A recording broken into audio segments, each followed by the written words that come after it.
بسم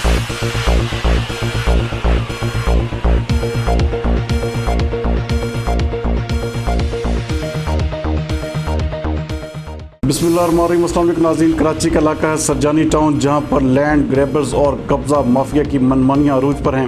ہمارے نمائندہ خصوصی جاوید ابراہیم منگی کے مطابق سرجانی ٹاؤن میں چائنا کٹینگ کی غیر قانونی تعمیرات کا سلسلہ زور و شور سے جاری ہے، جبکہ کے ڈی اے اور انکروچمنٹ سیل مبینہ طور پر رشوت خوری میں مصروف ہے۔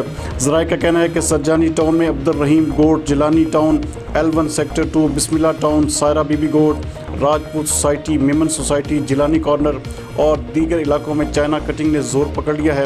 سیکٹر 4D میں ڈی مالش کے لیے شادی ہال کو بھی بنانے کی اجازت دے دی گئی ہے۔ باوجود ذرائع سے معلوم ہوا ہے کہ کے ڈی اے انکروچمنٹ اور شادی ہال مالکان کی ایک بڑی ڈیل ہوئی ہے۔ ذرائع کا یہ بھی کہنا ہے کہ K D A encroachment cell incharge اور پی ڈی کارروائی کرنے سے قاصر ہیں۔ ان کا کہنا ہے کہ یہ ہمارے بس سے باہر ہے۔ اہل علاقہ نے S H O Surjani town, S P west اور ایڈیشنل آئی جی کراچی سے اصلاح احوال کا مطالبہ کیا ہے۔